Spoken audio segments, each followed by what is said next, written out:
Now, before I go any further, I'm going to save my document. And I'm going to save it in my assignment folder.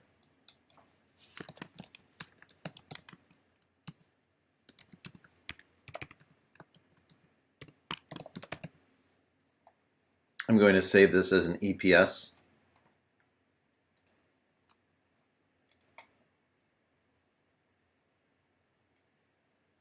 All right, now I'm going to temporarily hide my artwork folder, and I'm going to click on my template layer, and I'm going to go to File and Place, and find my sunny side up egg photo.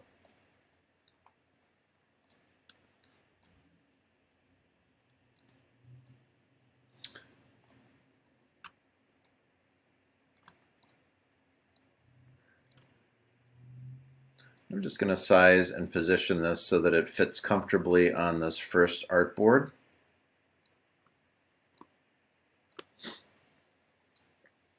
And I'm going to double click on the layer.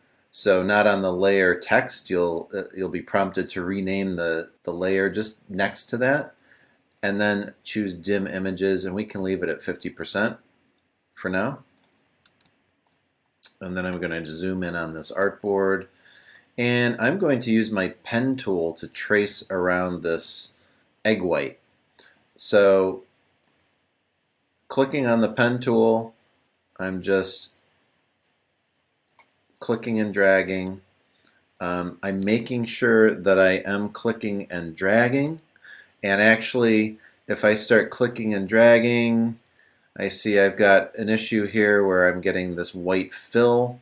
So what I really need to do is, let's start over, and let's just make sure that this fill, for now, this fill is at none, and then we have the stroke at black, and let's make a skinny stroke so we can see what we're doing. And then I'm going to go back to my pen tool and start again. So click and drag. Don't just click, because you'll get an angular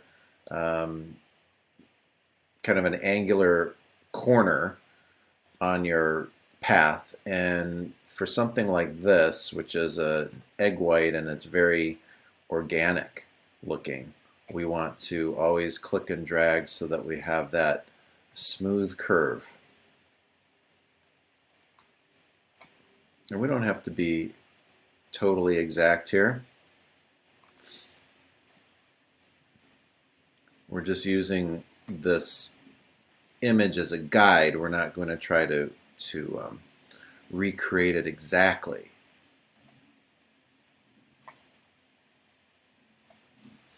And now when using the pen tool, just click and drag at a point where you want the path to change direction.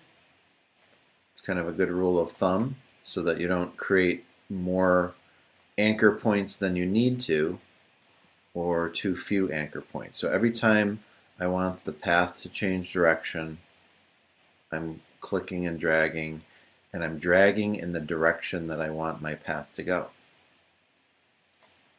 All right, and then come around and close that path by clicking on the first anchor point. So we want a closed path, and now this I think looks okay to me. I might go in here and make a few adjustments. So I'm going to go to the direct selection tool and just adjust a couple of spots. So if I click on this anchor point, I can click again and then drag that anchor point, and then I can click on these handles, and as I turn these handles, my path will change direction.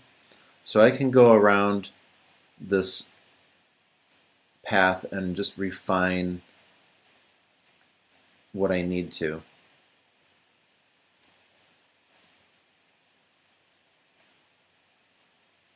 And again, it's not exact.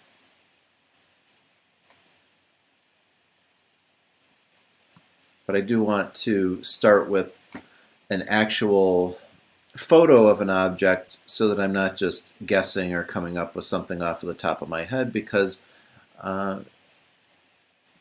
it'll look a little bit more realistic and believable, I think, if you start with something real.